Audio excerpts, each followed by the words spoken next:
Sir George. Lady Stokes.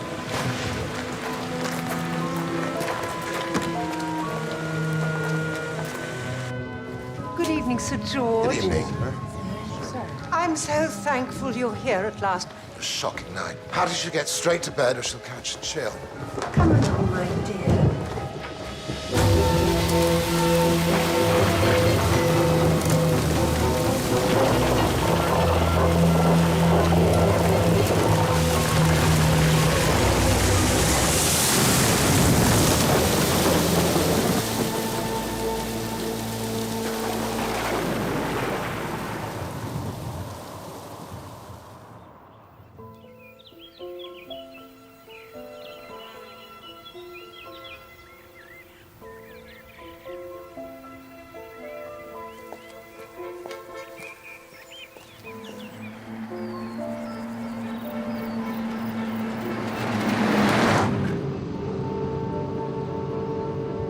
Come at once. Nurse House, Devon.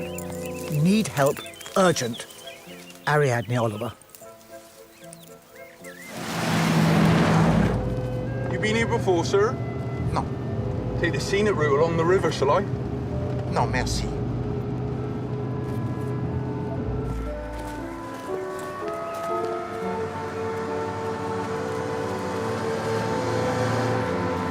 Afternoon, ladies. You don't mind, do you, sir? Foreigners, see? Can't read a map. Buongiorno. Mamma, sì.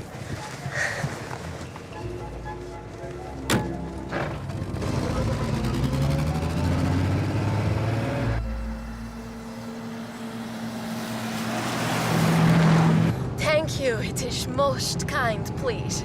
Grazie. Miles yet to the youth hostel? Oh, her is not speaks English. We met first time this morning on the platform at Exeter. And now we are big friends. We explore Devon together. I could show you a few beauty spots, if you like.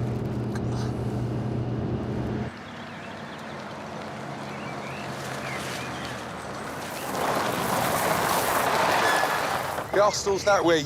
Don't cross Sir George's land, though. You don't like it. Grazie mille. Thank you, Stan. If you please, may we hurry?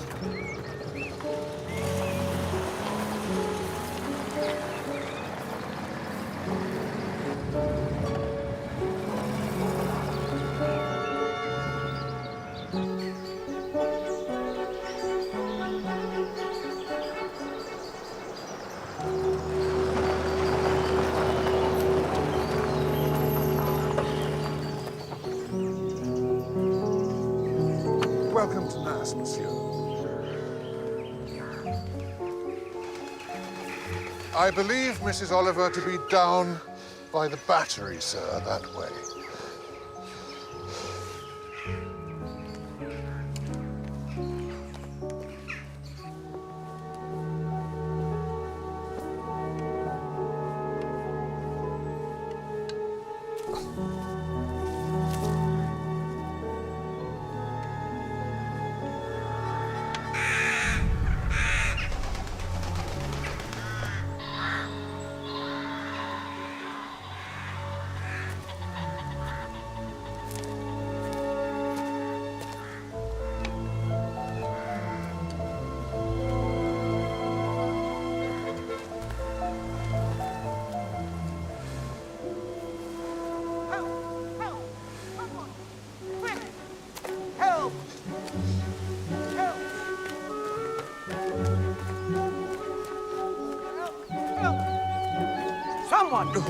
Quick!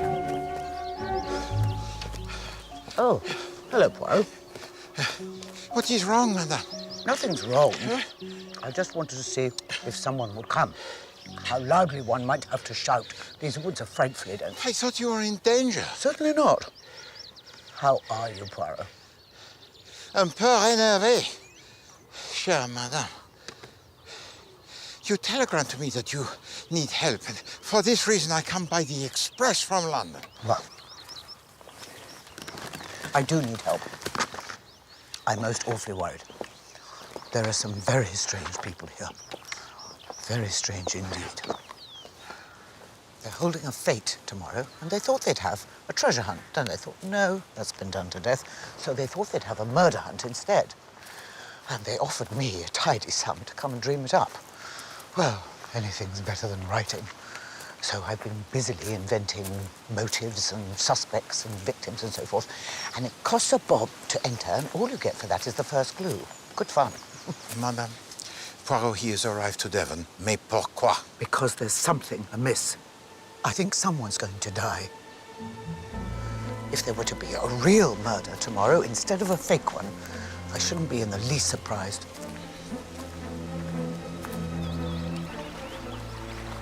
Whose idea was it, this murder hunt? The Warburtons, I think. Well, the owners of the property. No, that's Sir George Stubbs. Awfully rich and awfully common. Bought the place a year or so ago, along with his wife, who's outrageously beautiful, but as dumb as a fish.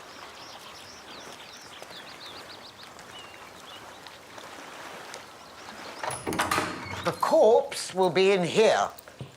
Sally Legg was going to do it, but now they want her to dress up in a turban and tell fortunes. So it's a girl guide called Marlene Tucker. Hideous child. Just has to sit here and read comics. I've written a clue on one of them and flop down when she hears someone coming with this around her neck. Hello. I brought lemonade. Oh, that is most kind, Miss Briss. Good afternoon, sir. Mademoiselle. Lady Stubbs must be rushed off her feet with all the preparations. Do thank her for the drinks. Lady Stubbs has one of her headaches. She's not yet up. I've planned every detail and it all dovetails nicely. But things keep changing. The fortune-telling's a good example. I feel I'm being jockeyed along. Jockeyed along? Manipulated. So someone is making the suggestion? Writers can't stand suggestions. If you suggest something, we do exactly the opposite. But I am being jockeyed along. And I can't figure out how. Tell the truth, I'm worried. Perhaps the big suggestion that is put on, to which you, of course, say no because it is preposterous. But then, an idea most trivial may be found to have been smuggled in. Yes, something like that, yes. Who is making these alterations? Different people. It'd be easier if it were just one, wouldn't it? And you have told to them that Hercule Poirot, he is coming? Yes, I said you'd be giving away the prizes for the murder hunt. Everyone's thrilled. Mrs. Oliver! Hang on, I'll walk up with you. All safe, sir? It's Michael Wayman, architect. I'm meant to be designing a tennis pavilion. Do you know what he's asked for? A Chinese pagoda. Self-made men. Stinking with money, but with no taste whatsoever. For instance, look at this. It's quite nice, of its kind. Well, in keeping with the house. But these things are meant to be, what's the phrase, situated on an eminence. And here's this poor little devil tucked away in the woods. Perhaps there wasn't anywhere else. What about the grassy bank by the house? It's perfect, but no. A tree comes down in a gale. Right as the self-made twerp will put the folly there. Tidy up the place. Look, it's only on a yard of concrete, subsiding already. These people are extraordinary.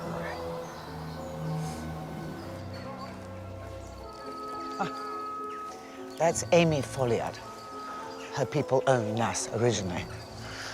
Then she lost both her sons, had to sell up. And yet she lives here still? Precisely. Odd or what? Is this the great Monsieur Poirot? Enchanté, Madame Folliot. It is kind of you to help out with our prizes. This clever lady has contrived a most intricate problem. I have been admiring the house. I thank you. It was built by my husband's great-grandfather. There was an Elizabethan manor before, but it burned down. It must be hard for you to have strangers living in residence now. Well, so many things are hard, monsieur. Now, if you'll excuse me, I'll see if they have your room ready. What do you think? Comment? It is only one instant since I have arrived. Well, I've been here 3 days, And every time someone says something, I get the strongest impression they're lying. My intuition tells me something is wrong. Allah. I'm well aware you think me irrational. Madame, one calls things by different names, huh? It may indeed be that you have seen something, it may indeed be that you have heard something, and it may be, if I may so put it, that you do not know what it is that you know. You are aware only of the result, and that, madame, it is your intuition. Whatever it is, I feel certain someone is going to die. We must do something about it.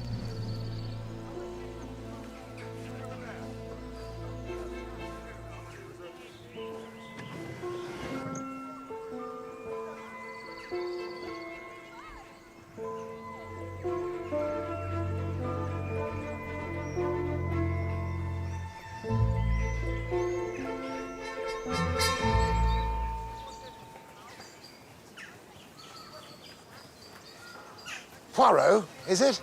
Oui? Welcome. Welcome, old man. Oh, merci, monsieur. Yes, George Stubbs. It's a pleasure to meet you. I'm delighted you could come. Yes. Let me introduce you to some people. The fortune-telling. Over by the magnolia, or at the far end of the lawn by the rhododendrons. What do you think? By the magnolia. My tent can't go by the magnolia. It will cause a bottleneck. Rubbish. Down at the end, please, Captain. What about the coconut chime? Yes, not too near the house, Jim. I've just replaced the windows. Fair point. Now, may I introduce famous gent, Hercule Poirot. Yes, indeed, Monsieur Poirot. Captain and Mrs. Warburton. Hello there. Captain. Delighted. Madame. Yes, and Alec and Sally Legg. Monsieur. Madame. We'll find you a job later on. Watch out, Poirot. Sally can make a man do anything, what? Yes. So come and meet the wife. Excuse me. Hattie. This is Mr. Poirot. It's our guest. Madame. Now, you chop nicely. Why, I go and locate some coconuts. Oh. Right. Do you mind if I sit down, madame? So much walking. Merci. It's pretty, isn't it? Très joli. It's an emerald. George gave it to me. He gives me lots of things.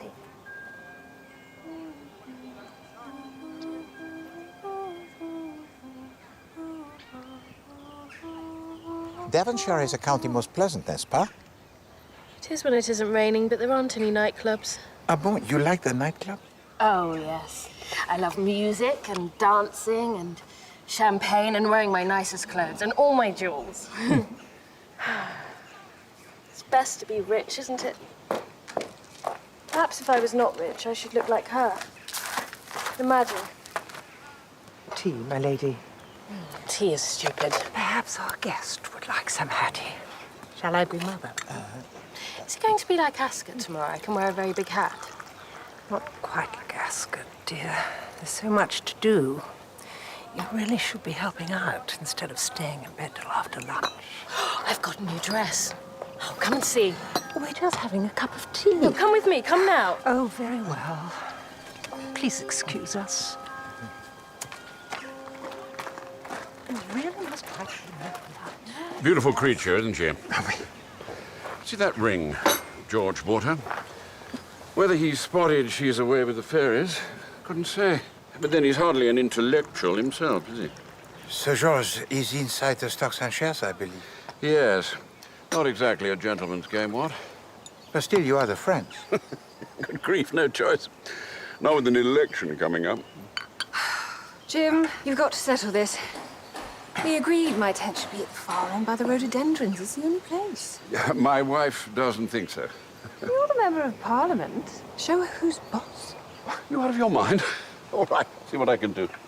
Best not to cross. Have you seen Amy Follyr? I believe that Madame Follier is inside with the Lady Stubbs.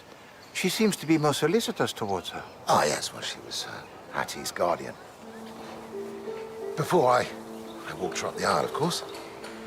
Her people were in sugar in the Caribbean. But there was a typhus epidemic, and both her mother and her father lost their lives. Rotten bloody luck, actually. But Amy Follier was a friend of the family and took young Hattie under the wing. Well, that is commendable. She's a damn good egg, actually. Ah, Amanda, there you are. I want you to go and order some wire fencing straight away, please. I don't think you're allowed to pen people in the tea tent, sir. Not the tea tent, dear. No. Over there in the woods where they're coming through, they just keep wandering in. Who are? Trespassers.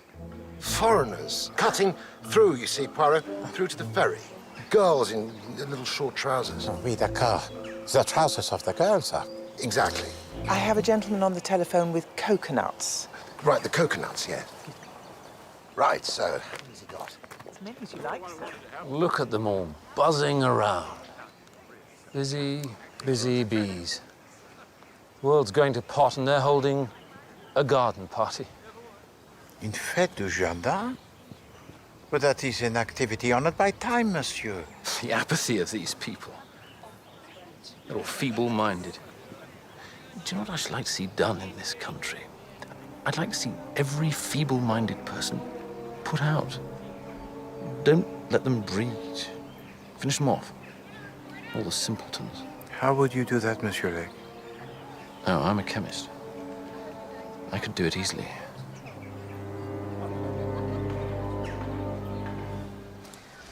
Any theories? Everybody seems to me to be completely normal. You're trying to be amusing. Perhaps that is not the right word. Lady Stubbs, it appears, is subnormal. Alec Legge, abnormal. Oh, he's all right. He's just having a nervous breakdown. But everyone seems in a state of agitation, which I believe is characteristic of the preparations for a fete in England. Mrs. Oliver, your corpse is here. Ah, hello, Marlene. Remember, a guide is honest, reliable, and can be trusted. Can you come and have a look at her costume? I was going to be stabbed. Now she says I'm going to be strangled. That's not fair. This gentleman knows all about murder. Why don't you ask him? Seen a lot of killings, have you? One or two, mademoiselle, oui. Any sex maniacs? I like sex maniacs. I've read about them. I do not think you would like to meet one. If someone leaves a woman's body in the woods with no clothes on, dead like, he's liable to be a sex maniac, isn't he? That would be an assumption most reasonable. That's what my granddad said.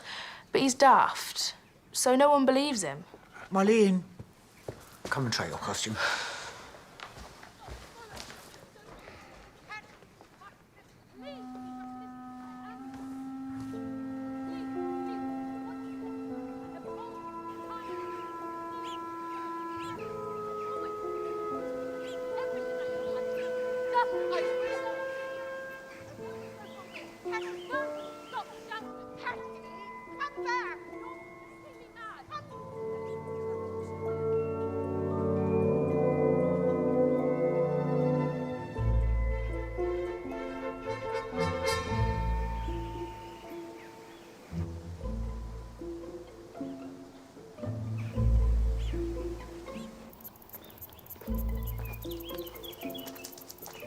You permit, madame?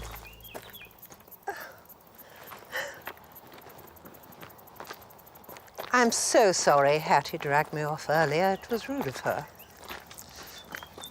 Lady Stubbs is a little, comment on the capricious. Hattie is a dear, good child. Hmm? I know her very well, you see. Because she was once your ward. My husband died in Flanders. My elder son was killed on active service against the Pashtun. And to cap a sorry tale, my younger son took up aviation and crashed, trying to break the record to Nairobi. Oh. That meant 3 lots of death duties. Well, Nass had to be sold.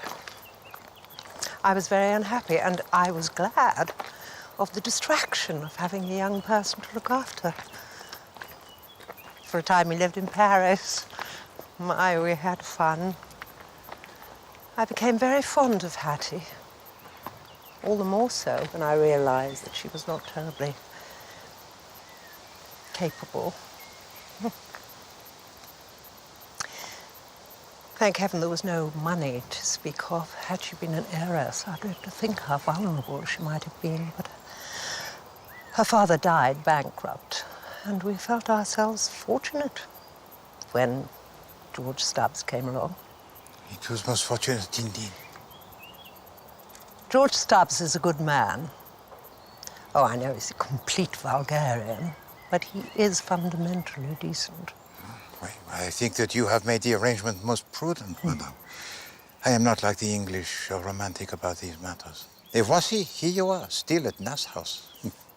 Sir George lets me live in the lodge, and I count myself very lucky. Indeed, you have found for yourself a haven most peaceful, madame.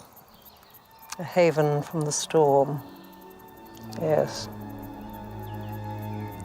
The world is a wicked place, Monsieur Poirot.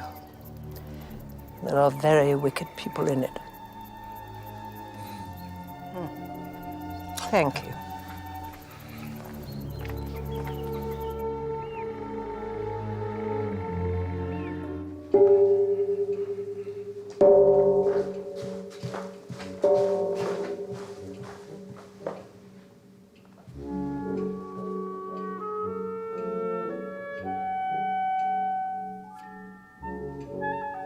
What do you want me to put on this poster? Madame Zuleika or Romany Lee, Gypsy Queen? No one likes gypsies round here. Better make it Madame Zuleika. With a snake around her neck. What? Snake in the grass. I had a snake once, but it swallowed the rabbit. Had to chop it up. Quite good fun. Do you still paint, Michael? Like you used to? Sold out, Sally. 30 pieces of silver. Everyone has to earn a living. What, in Parliament, Jim? That's not really an honest living, now, is it? What? Waste of time, Parliament. Don't be such a rotten old sulk. Why, Alec has a point. What do you think this is all about? Should all politicians be eliminated? Eliminated?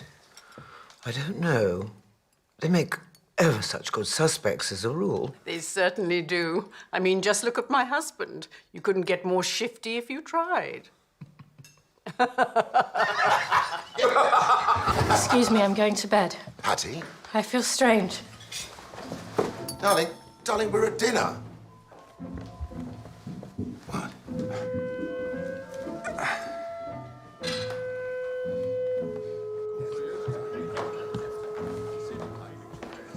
Oh, Lady Stubbs has gone early to bed? Malheureusement, oui. She suffers perhaps from the mental confusion. Oh, no. She knows exactly what she's doing. What do you think? I think, madame, that I take the little walk.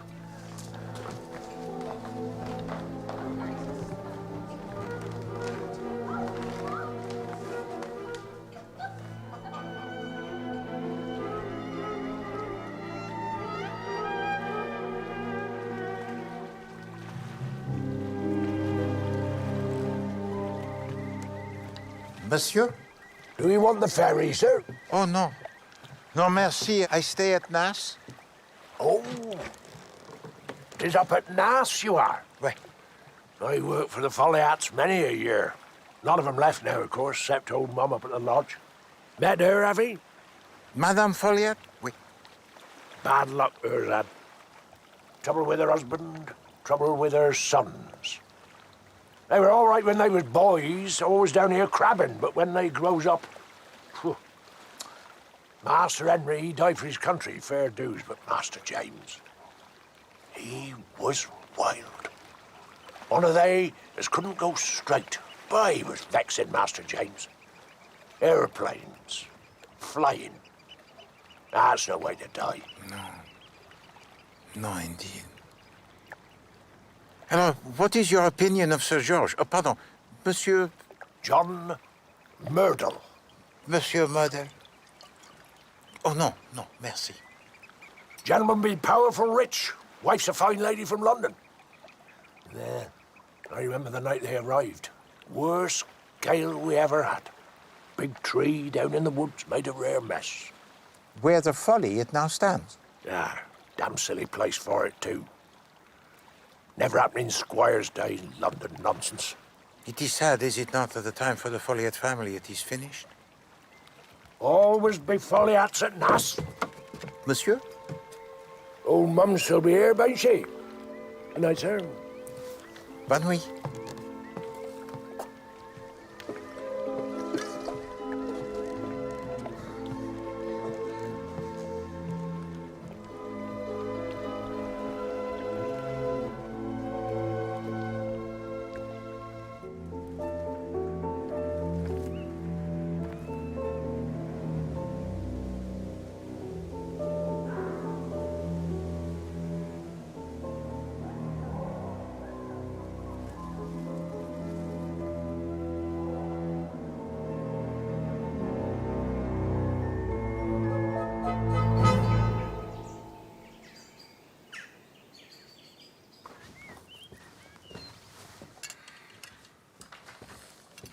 Now, here are some new ideas for the pagoda.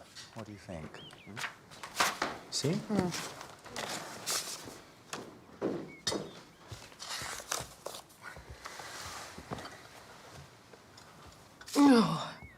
Oh no. What is it, darling? It's from my cousin Etienne. He's coming here. He's coming in his yacht. Oh. No. Oh, may I see?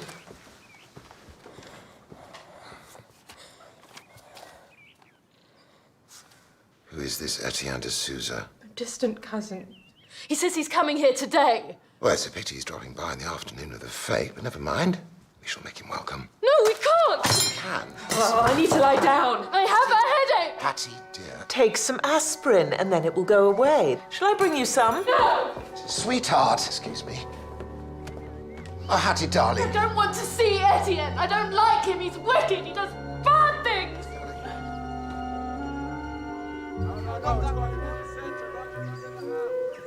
No, Rogers, put the urn on the left. Right, oh, Mum. The left. Oh, the left. Oh. Hello, Poirot. Bonjour, madame. What a beautiful day. Yes. And isn't it nice to have Lass lived in again? We were all so afraid it would become an hotel. So many houses have. AA 3 stars and what have you. Ghastly. I must say, George Stubbs has done wonders for the place. He's got good blood in him, somewhere.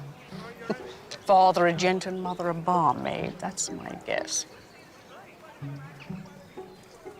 I see she got her way with the fortune teller's tent.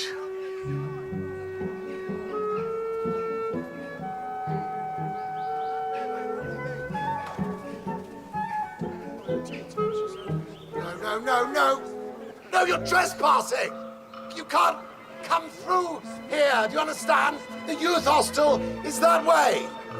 This is private land. Hop it. This won't do. Poirot, might I meet you in the study? What's that, Hattie? Yes, I'll shut it.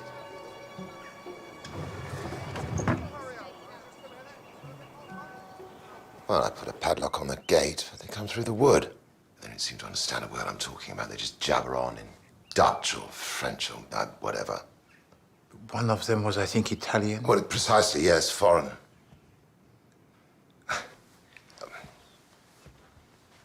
Poirot, will you answer me a question with the benefit of all your experience? Most certainly, monsieur, I will try. Is Michael Wayman after my wife? Monsieur? Oh, she's behaving damn oddly. All these headaches and this constant lying down, and every time I look at her, there's Michael bloody Wayman hovering nearby.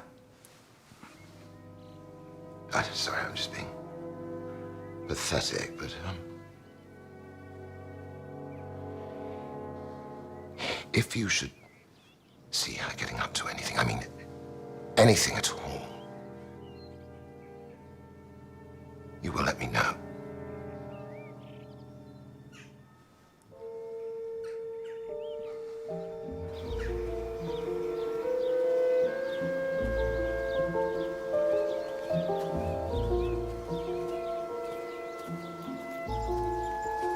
You look ridiculous. Everybody this way. Come along. Gather round, please. Now I declare the garden fete open. Madam, let us separate. We shall watch with the peeled eye.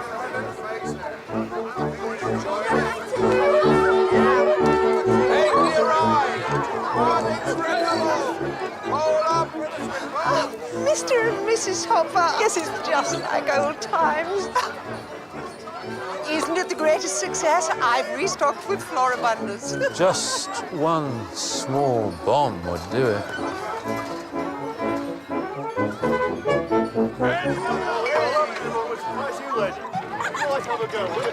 Here, sir, you look lucky. It's for charity, sir. Children's fancy dress. Form up, please. Hold fire. You've won. Well done. Congratulations, sir. Here's the first clue. It's a photograph. Work out what it is, and you'll get the second clue. Good luck.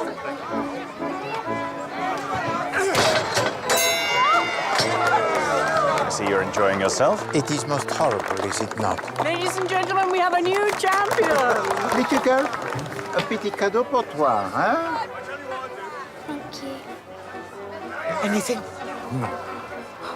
As far as I can tell, they're all just enjoying themselves, which is a little galling. Oh, good to see you. Bonjour, mademoiselle. You come also to the fete? Oh, it is so fun. My friend comes later, and then we go by bus to Turkey. You remember my friend? Oh, oui, I saw it this morning. Oh, yes, the man was rude. Now he is polite. Ah, Mademoiselle Bruce. Someone's made a speedy recovery.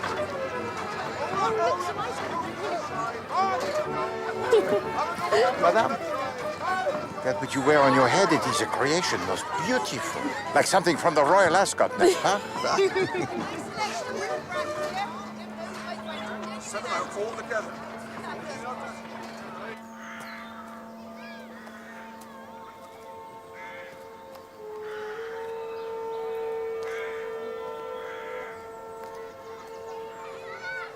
You will make a long journey, possibly by train. I see a luxurious train. And great riches will be yours at the end of your quest. Madame Oliver told me that originally you were to be the victim, but that you had been snatched from her by the occult. I wish I was the body. Oh, this was exhausting. Is it 4 o'clock yet? I want my tea.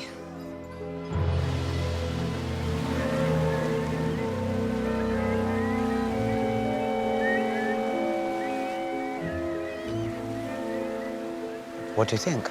Je crois que vous avez raison. There is something that is incongru. Yes. And a murder hunt would be awfully convenient if you wanted to conceal a murder, wouldn't it? But a murder, madame, requires a victim. So who is this victim? This is what we must discover. I say, seen Lady Stubbs. She's meant to be judging the fancy dress. No. What's the woman playing at? I shall have to get someone else. Has anyone seen Lady Stubbs?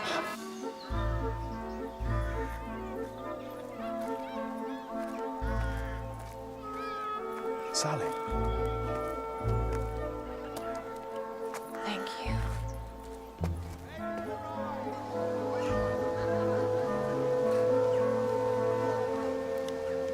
Excuse me. Is this the house of Sir George Stubbs? Oui, d'accord. I am Etienne de Souza. Ah, enchanté, monsieur. I am Hercule Poirot. De Souza, is it? George Stubbs. Good day to you. Yes, a jolly busy one, actually. You know, welcome to Nass, and delighted to meet you. My cousin Hattie is here? Yes, yes. Yes, she is. You will dine with us this evening, I hope. Can we put you up? I will sleep on my yacht, the Esperance. Now, where the devil is my wife? You hang on here, and I'll be straight back. So it is some time since last you saw your cousin? I have not seen her since she was 14 years old. Ah.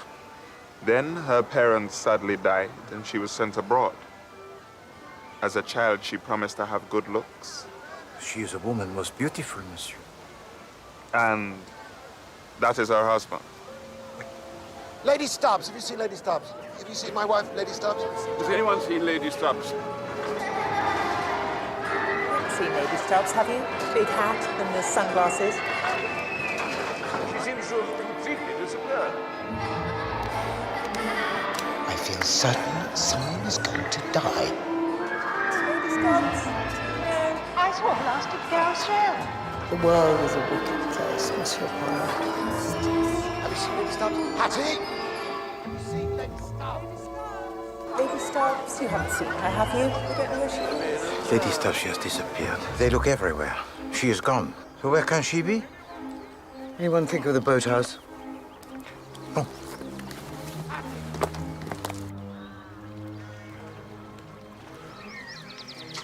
It's locked. To make sure nobody finds the body by accident. It's rather brilliant, don't you think? Marlene, it's Mrs. Oliver. I'm coming in.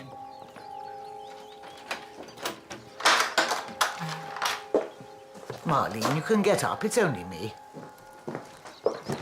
Marlene? Marlene?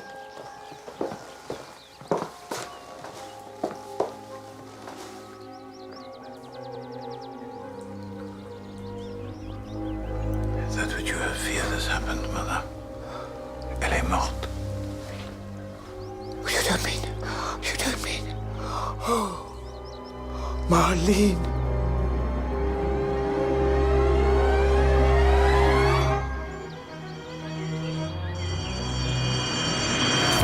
Marlene Tucker, local girl. Garroted with a length of rope.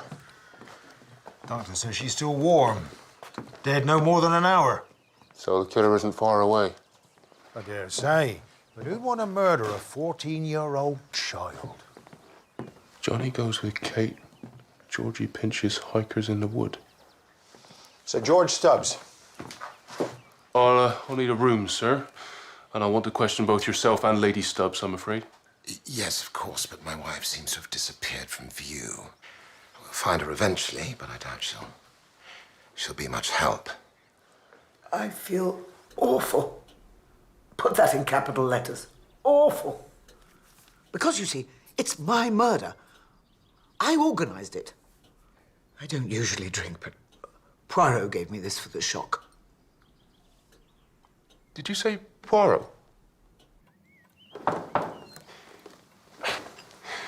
I don't suppose you remember me, Monsieur Poirot? Most assuredly.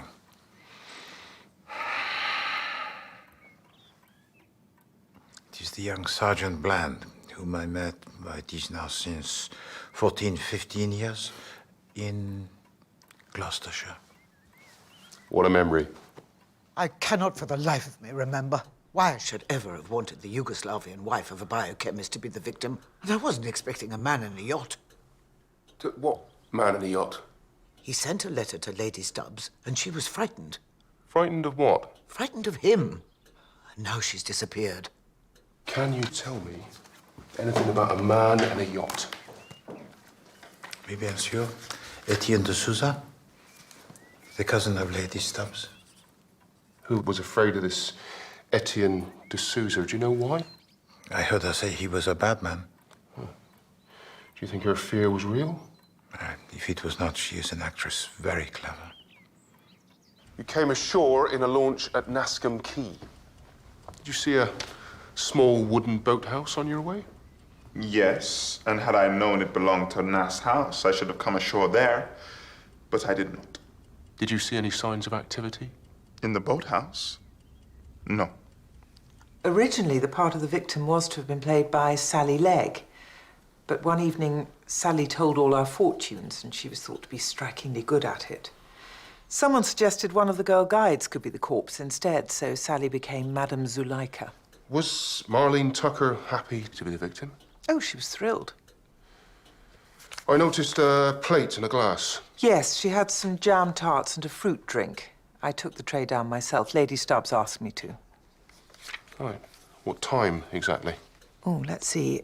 I'd say about 4:15. Where were you between 4:15 and 5 o'clock? How do you pin it down so exactly? Miss Brewis saw Marlene at 4:15. Lady Stubbs asked her to take down some food and drink to the boathouse. Lady Stubbs asked her to do that. Hardly think so.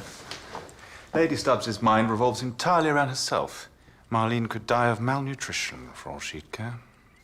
At 4:15, Marlene Tucker was alive and well. Oh, yes. I called out and she opened the door. She was fine. Moronic, but fine. Do you enjoy working for Sir George? I can't imagine doing anything else. Now, you listen here, Blunt. Now, you simply got to do something. My wife has been missing for 2 hours. I am going half mad with worry. I've got men looking into it. We do have a murder to deal with, sir. Well, let's hope it's not 2, then. This is a murder investigation. So, would you answer my question, please, sir? Where were you this afternoon? I went to the pub, across the river. Working for these lunatics has driven me to drink.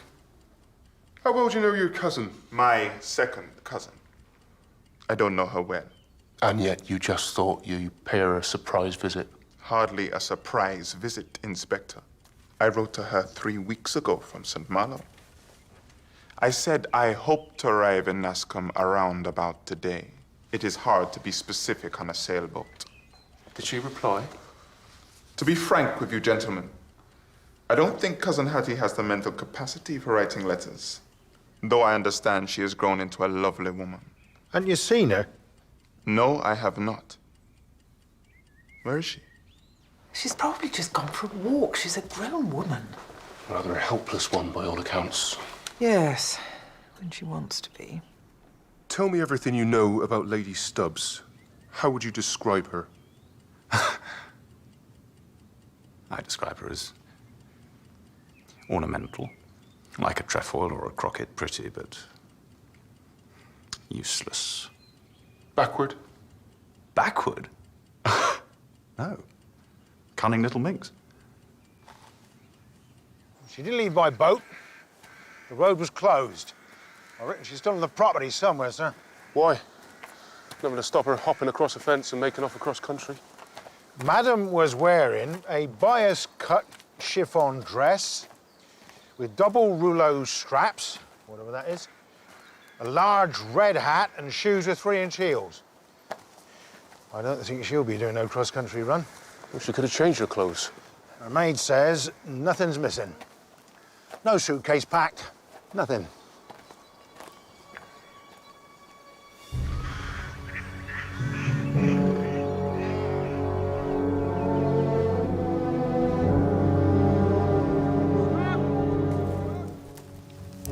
Lady Stubbs! Lady Stubbs! Lady Stubbs!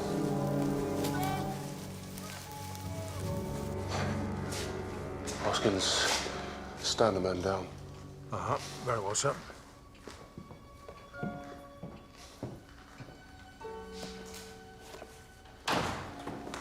Inspector Blanc. Poirot, he should have prevented the murder of Marlene Tucker. The least he can do is to find the killer. Si vous permettez, I would like to help. Anything? No, sir. I'm sorry. Sir George, there is something I should like to ask you. Did your wife receive a letter from Mr. de Souza 3 weeks ago saying he was coming to this country? No, we only heard the man was arriving this morning. Well, why does she dread seeing him so much? Why? Blessed if I know. Monsieur, exactly what did she say? She said he kills people.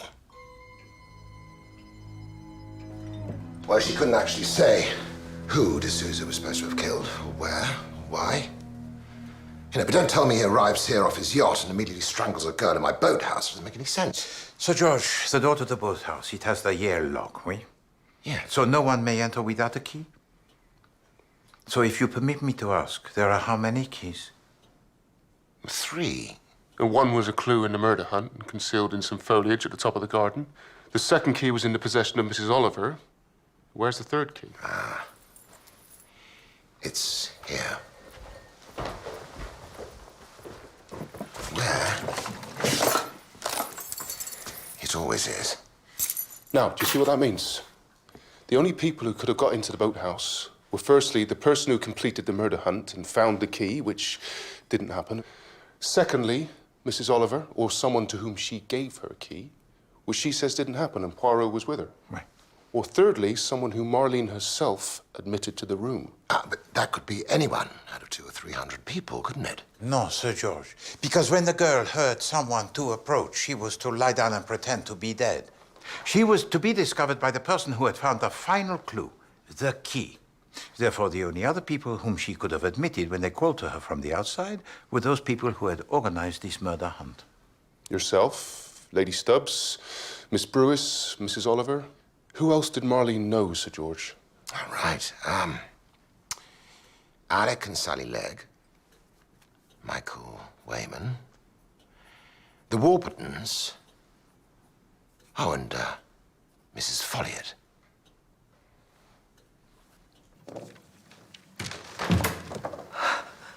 Sorry.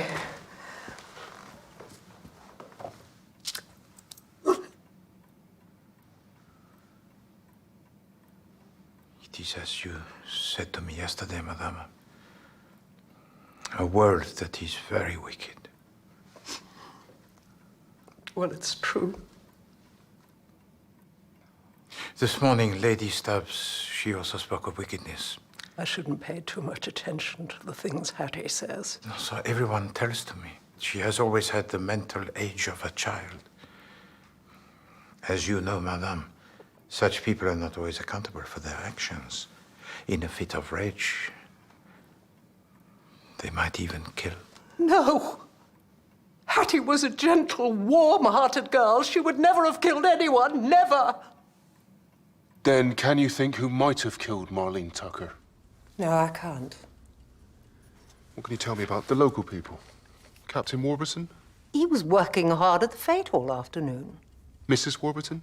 Enid Warburton runs the Girl Guides and the Gymkhana. She's clearly beyond reproach.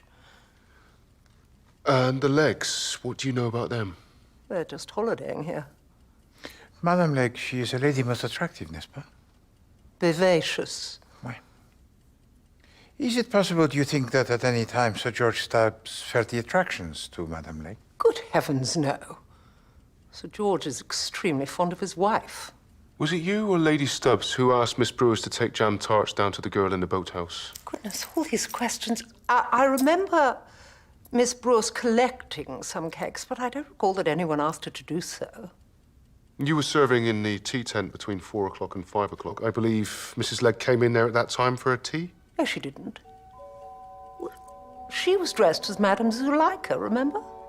She never set foot in the tea tent. Sorry it's so late, Mrs. Legg. Please, tell me when you last saw Lady Stubbs. I think when I came out of my tent to go and have tea. I remember a hat. Massive, wasn't it? When did you take your tea? 4 o'clock. In the tea tent? Was it crowded? Yes, awfully. Coach party from Torquay. Did you see anyone you knew there? Not a soul.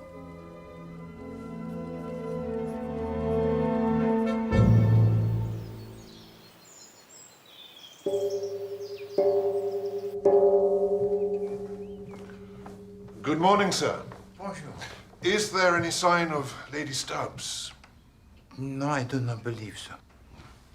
Oh, Monsieur Hendon, tell to me, if you please. For how long a time have you been here, the butler? Just over a 12-month, sir. Bon. Merci. There's an invitation from the Lord Lieutenant of the county. Say? And Hodgson's written about the state of the milking sheds. Damn the milking sheds to hell! Where is my wife? We just don't disappear, do they?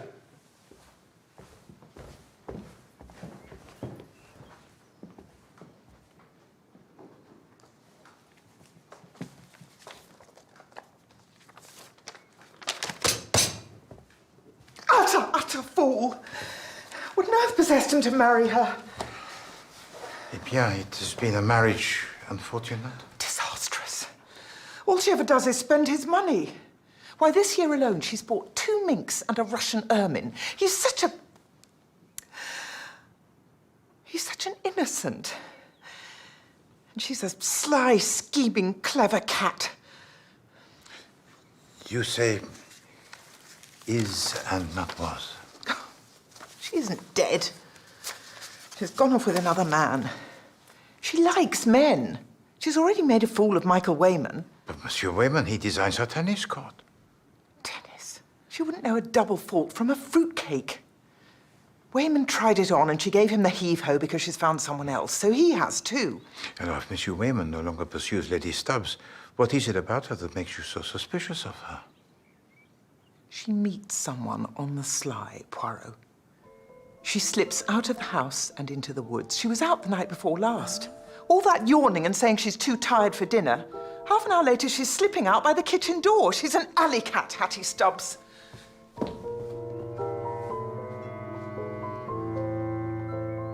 It's an unpleasant thing to have to face, but I'd say we've some kind of psychological lunatic wandering freely in Devon. He won't be local. Somerset, perhaps. Peut-être. And therefore, a question, if you please. How is it possible for a strange man to have gained access into the boathouse?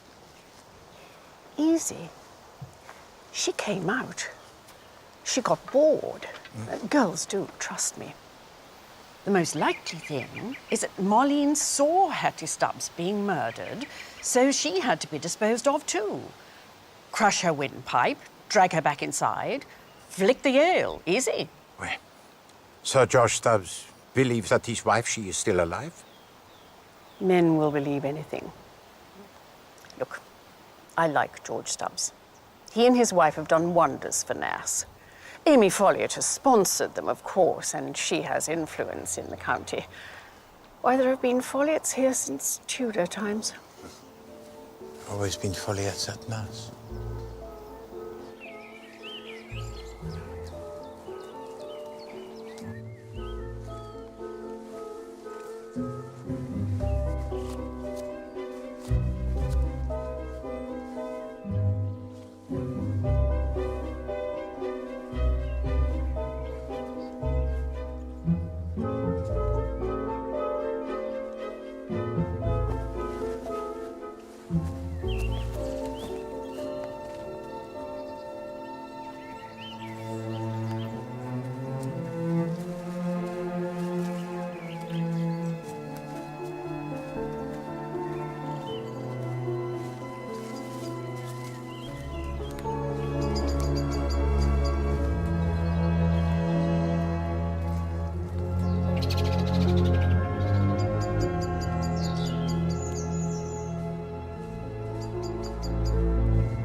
Albert loves Doreen.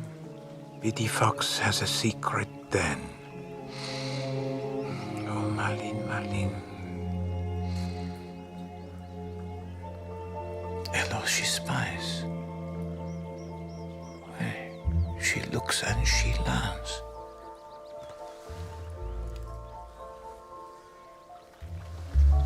But something it is not on point.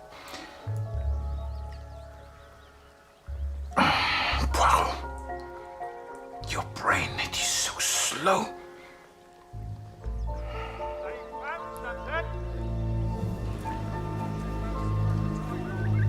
Is it hers? Let me see. Oh, Christ, it's a hat. Where is she? Where's my wife? I don't think we'll find her here. I tell you where you will find her, where you're too bloody stupid to have looked before. And where's that, sir? On that fellow's yacht, that Etienne de Souza. Damn coincidence, isn't it? I mean, he turns up and all bloody hell breaks loose.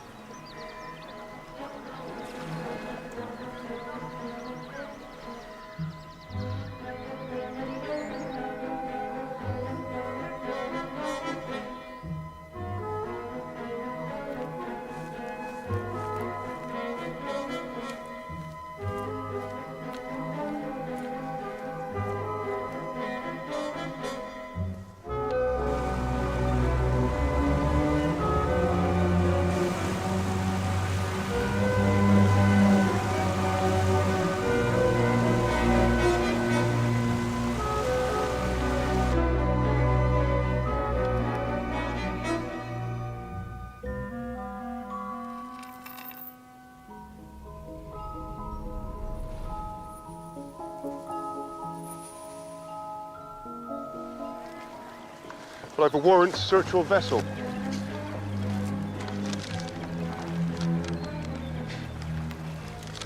Do you think I'm hiding my little cousin on board?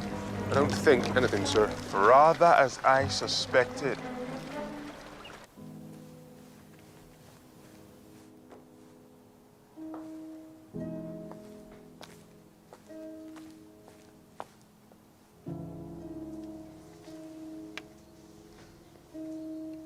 You have lost something, madam? Oh, you made me jump. Yes, I have. Or must one rendezvous when one can? I don't know what you mean. Poirot is not a husband, alas, but he knows that they can be jealous. I doubt mine is. I hoped, when I came down here, that everything would get better. But it hasn't. Alex just is... Well... He's still Alec. I don't want to live like this.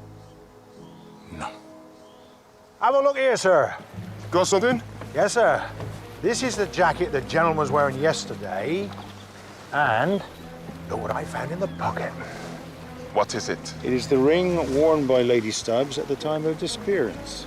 It matches Sir George's description. How do you come to have this, Mr. de Souza? I've no idea. I've never seen it before. Well, maybe you have, maybe you haven't, but it's grounds enough for me to arrest you. For what, may I ask? For being foreign?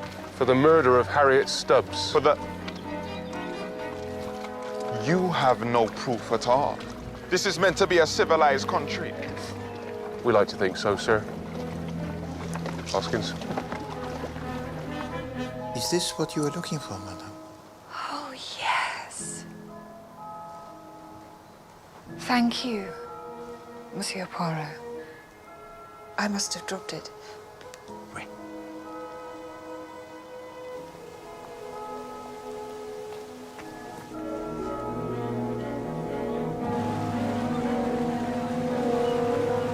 We've got him, Poirot.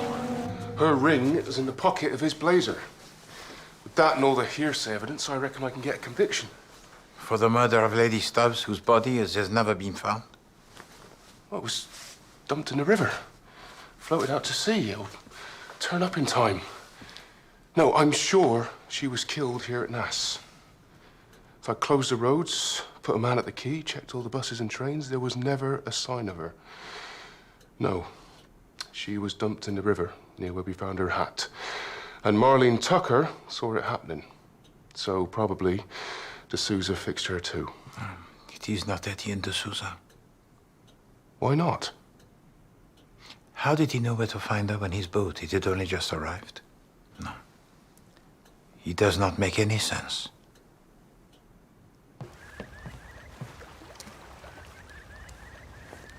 Bonjour, Monsieur Model.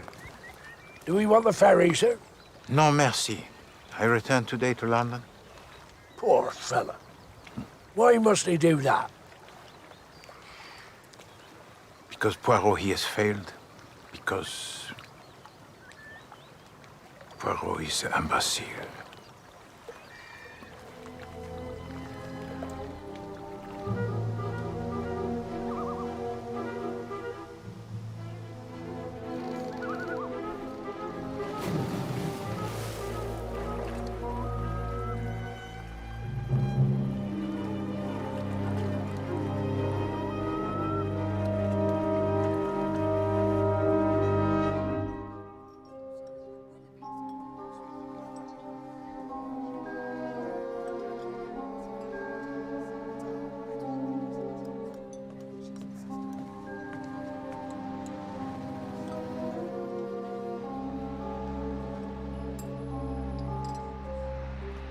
Did Hattie Stubbs ask Mademoiselle Bruce to take the jam tarts to Marlene Tucker in the boathouse? If not, why does she say that she did? Is it possible that Mademoiselle Bruce found Marlene Tucker already dead? In which case, why does she not report this? She is a woman most sensible. Unless she killed her, of course. No, pas de motif. Why did Etienne de Souza lie about writing to his cousin 3 weeks before his arrival at Nass House? Is it perhaps an attempt to make his visit to appear natural or expected? Certainement, Sir George receives him amicably, although he does not know him. Attendez. Sir George does not know Etienne de Souza, huh? But his wife, who does know him, does not see him. So is it conceivable that the Etienne de Souza who arrives at the fete is not the real Etienne de Souza? When is his trial? 3 weeks. Now the jury will take one look at de Souza and they will convict him. This man will hang. Usually the villain's the husband. Mais je sais. This husband, he has the alibi. There are 200 people willing to testify that Sir George, he never left the fete.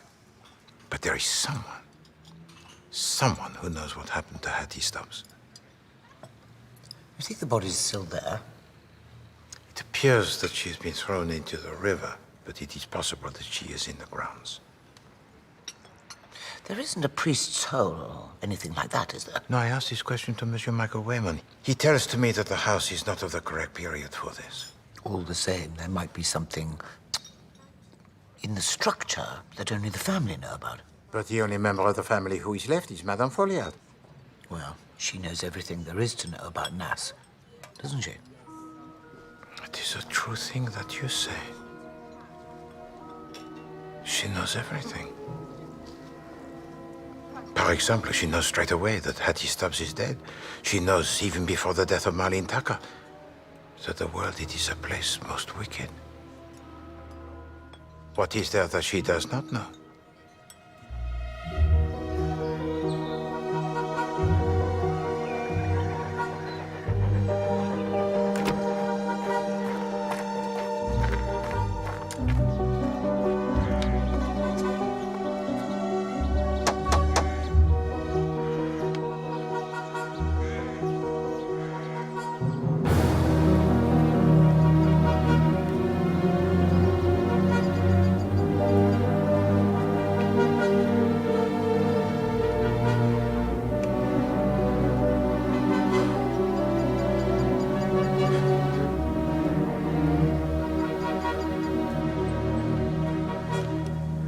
Monsieur Legge?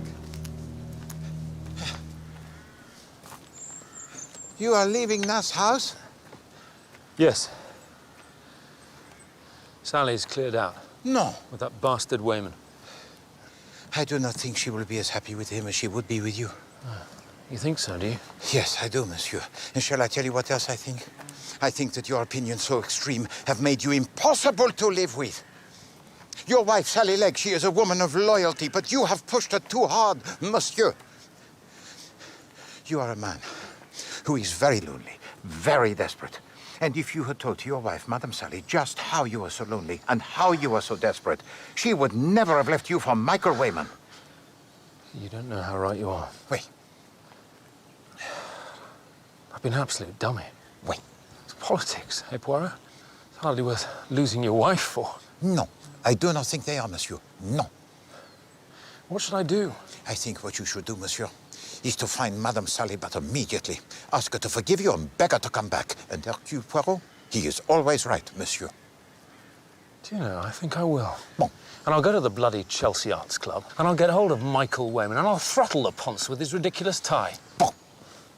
And if you please, Monsieur Legge, do not actually kill him, huh?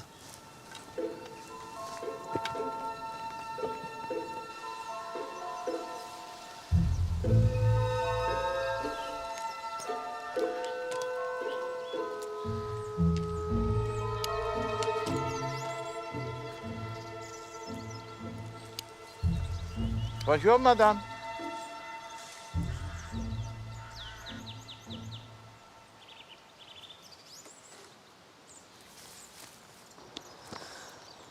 I feel very sorry for George. The strain has been very great.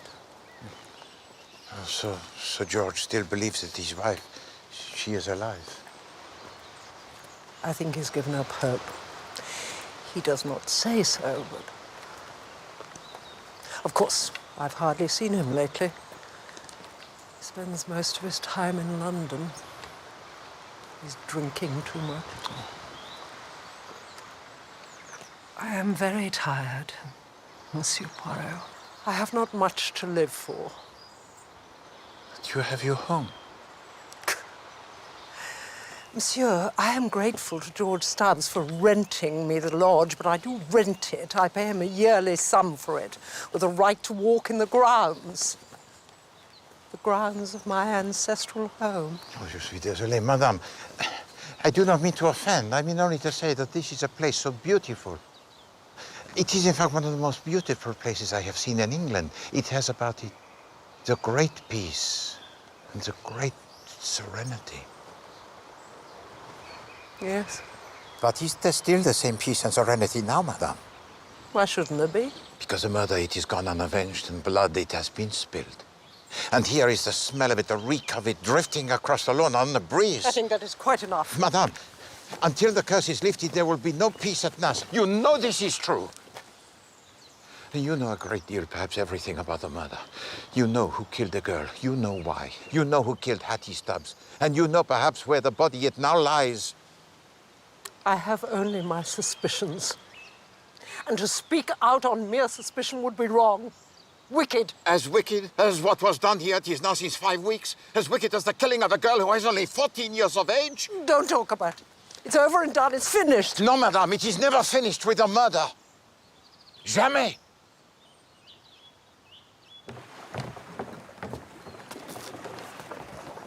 Mademoiselle, where is Monsieur Madel? Grandad? He's dead. Grandad? So Monsieur Madel was your grandfather? Hello, your grandfather, he was very old, huh? He didn't die because he was old. He died because he was drunk. He slipped when getting off the boat one night and fell in. Washed up 2 days later at Helmouth. And how do you call yourself? Gertie Tucker. A relation to Marlene Tucker? Her was my sister. So Monsieur Madel was her grandfather also? He got cross at her when she got the makeup. The makeup, Gertie? Loads of lipstick she had. And scent. Hid 'em in her knicker drawer. Lovely they was. Tell to me, Gertie, how did Marlene get the money to buy these things? Heard see goings on in the woods. Marlene will promise not to tell, and they give her money. But who would give her money?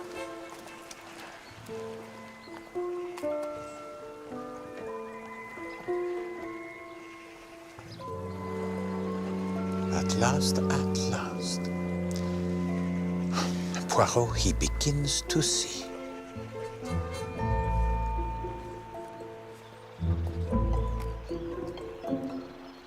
Come at once. Nass House, Devon. Mais pourquoi? Because it is important, madame. I should hope so. I was due to give a talk. That's why I'm dressed in this ridiculous outfit. Instead, I ran for the express train. What was the subject of your talk? My writing. Awfully pleased not to have to give it as a matter of fact. I mean, what does one say about how one writes books? You just think of an idea and force yourself to write it. What am I going to say for the other 59 minutes? Madame, your hat.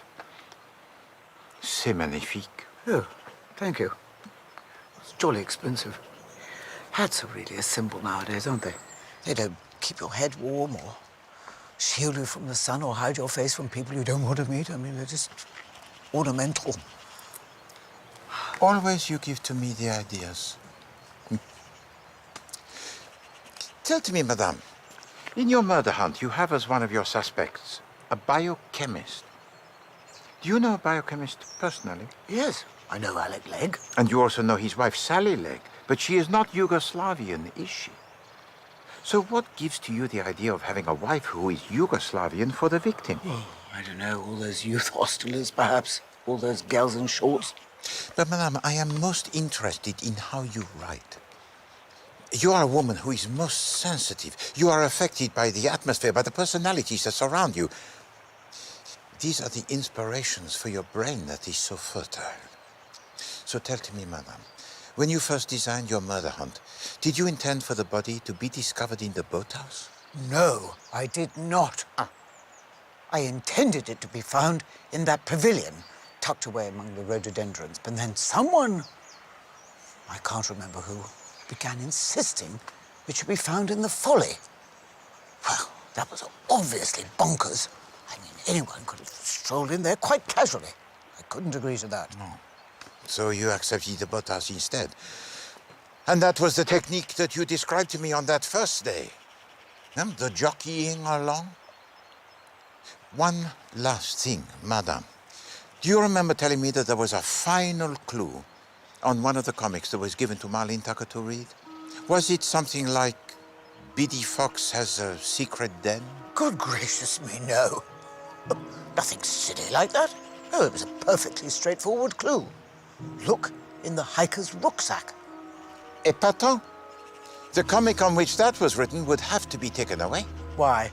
Because immediately it points to the murderer. Inspector Bland, you must telephone to Scotland Yard tout de suite. Why? Because Etienne de Souza, he is innocent. No, he is a man of great wealth. So what? So, what is his motive? Let me put to you the facts. Facts? What facts? The fact that old John Murdell was the grandfather of Marlene Tucker. The fact that Lady Stubbs always wore those particular types of floppy hat. The fact that Marlene Tucker had cosmetics hidden in the back of her drawer. And the fact that Mademoiselle Bruce maintains it was Lady Stubbs who asked her to take refreshments to the boathouse. You call those facts, do you, in London? You prefer the hard evidence, such as the body of Lady Stubbs? Hello, I know where it is hidden and who hid it there. So if you please, to make that telephone call to Scotland Yard.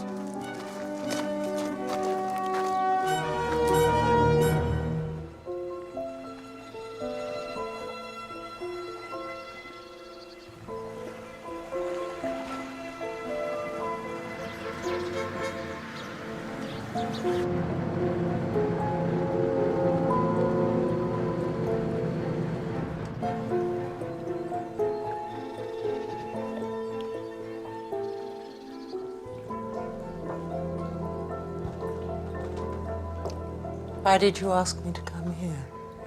I think that you know, madame.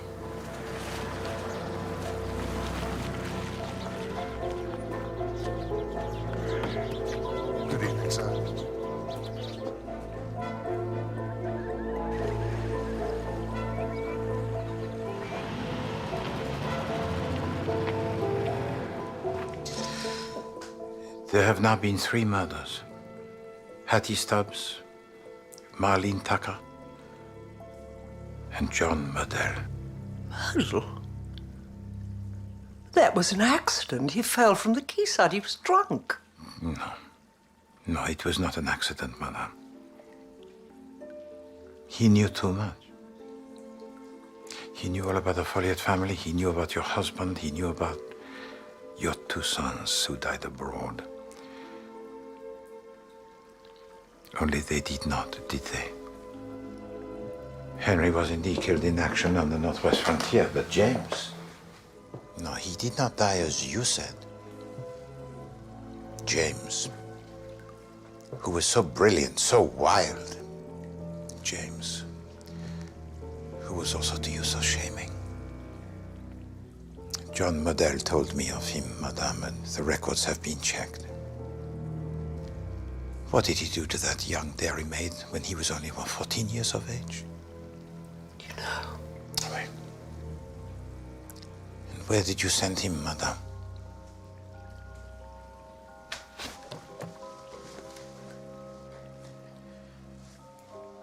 South Africa. Wait. You said you never saw him again. You heard that he had died in an aeroplane crash. You mourned, you said your prayers, but... What then has happened, madame? He came back. Why? Because your son, he made a pretense of his own death. And then you learned that he is pursued by the police in several countries. And you agree, and he must have been so persuasive, you agree to give him one more chance. Just one.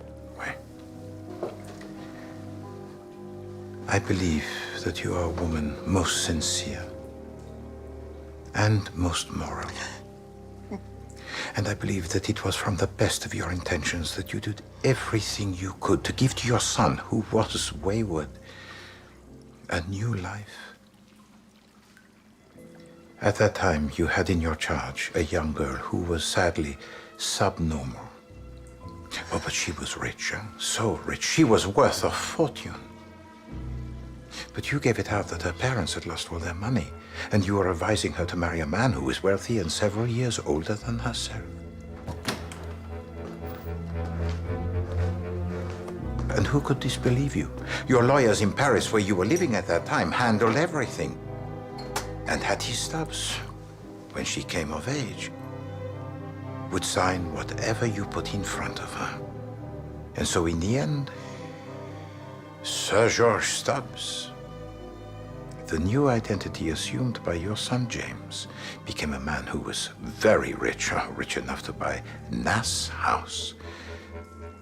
And there your plans, they ended, eh, madame? Your son, he was a wealthy man. He had his ancestral home. And Hattie Stubbs, well, you could take care of her. Samash! I never dreamed. No, you never dreamed that your son, James, he was already married. He was married to a girl he met in Trieste. A girl of the criminal underworld who is determined not to be parted from your son. He's a wicked, wicked creature. But your Hattie knew no one in England. Good evening, Hattie. Come along, my dear. When they arrived back at Nass House after their marriage, all of the servants who were new, including the butler, barely caught sight of her that first evening. And the following morning, the woman that they met was not Hattie Stubbs, no, but this Italian. Made up to look like Hattie, behaving as Hattie, but Hattie, the real Hattie, was dead. She was killed the first evening she arrived here by your son. Oui, by your son, madame. James Follier.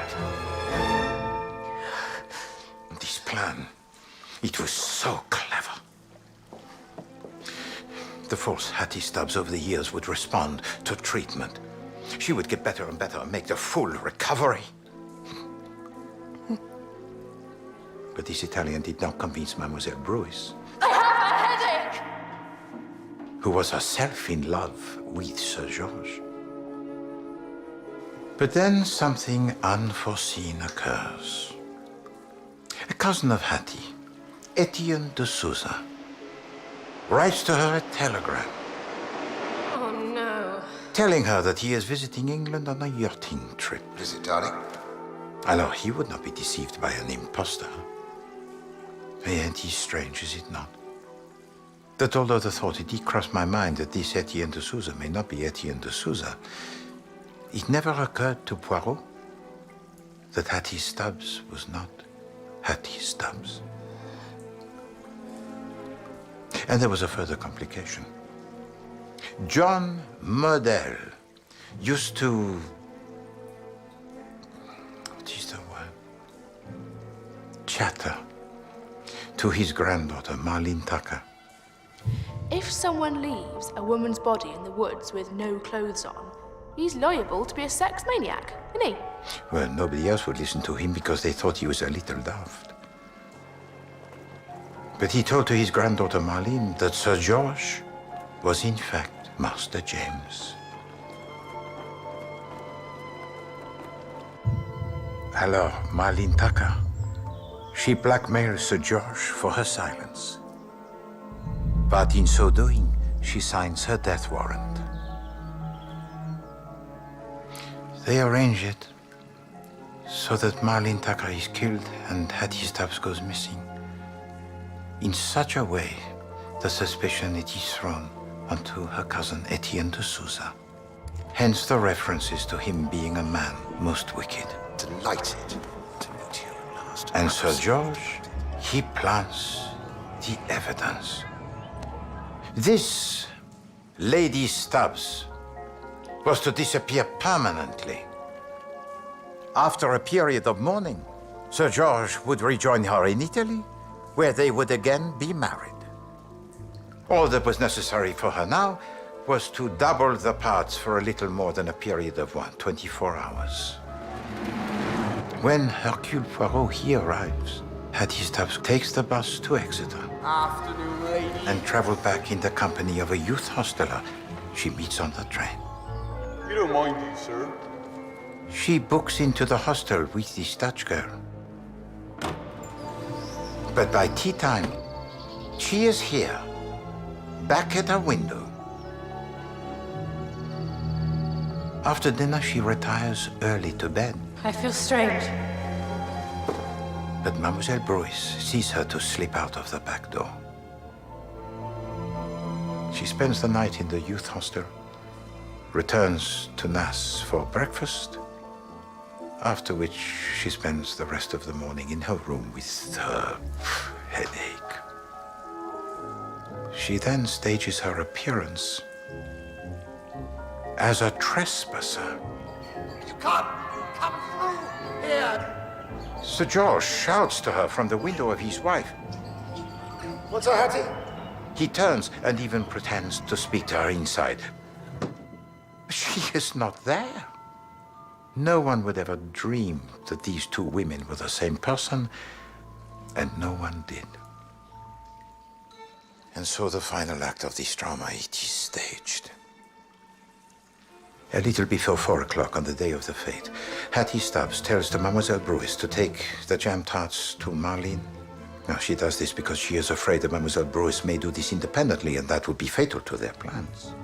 She slips into the tent of the fortune teller while Sally Legg is out, as she has a secret rendezvous with Michael Wayman. She goes through the back into the pavilion, where she changes into the costume of a hiker, which she kept in her rucksack.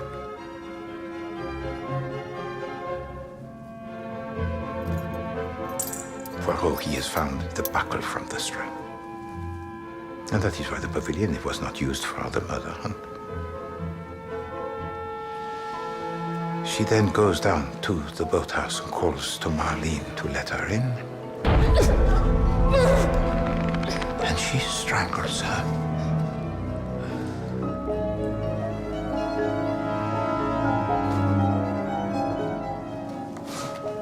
She leaves her big floppy hat by the riverside and hastily joins her Dutch friend on the lawn. A little before 5, they take the bus to Torquay, and a little after 5, the police, they arrive. Where she is now, I do not know. But I am convinced that the police, they will find her. Remember, madame, that before they were not looking for an Italian confidence trickster, no. They were looking for Hattie. Simple, subnormal, and dead. And this you have always known, madame. You revealed your knowledge to me when you spoke to me in the dining room on the evening of the fete. You revealed most clearly, although Poirot, he did not see it at the time, that when speaking of Hattie Stubbs... I shouldn't pay too much attention to the things Hattie says. You were speaking of two different people. Hattie was a gentle, warm-hearted girl. She would never have killed anyone, never. There remained one problem to be dealt with. The man who knew the truth about your son, John Murdell. His death is made to look like an accident, as if he had fallen into the water while he was drunk. But in fact, it was murder, madame. Murder committed by your son, James Follyr. Hello, if you please to come with me, madame.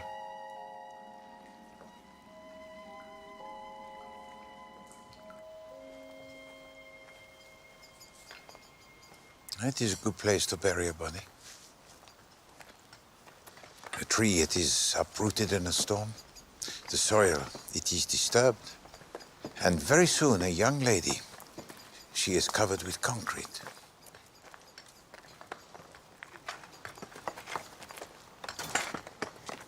And on the concrete, a folly, it is built. The folly of the owner of Nass. Monsieur Poirot, I will face my punishment, I assure you of that. But before I do, will you give me a few moments with my son? As a courtesy to an old lady. As a courtesy from an old gentleman, madame. I will allow it. Bless you.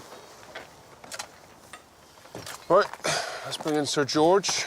If you please to wait. I have allowed to Madame Follyr a few moments. You've no authority to do that. Dommage. It is done.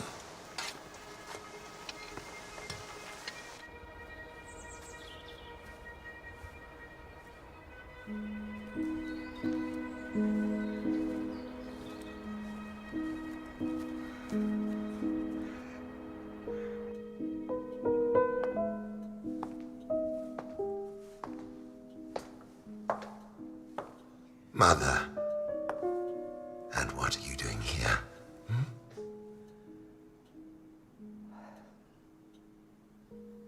They're digging up the folly. You know what they will find.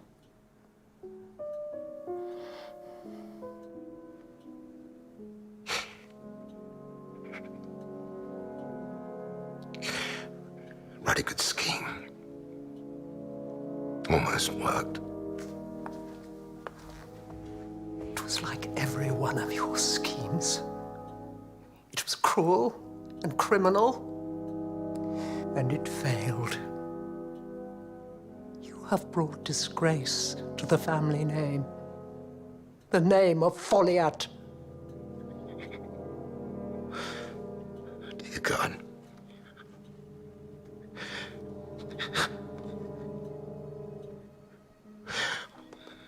What am I to do?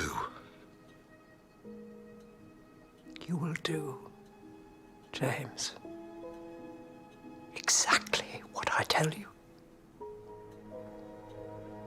For once, just for once, you will obey your mother.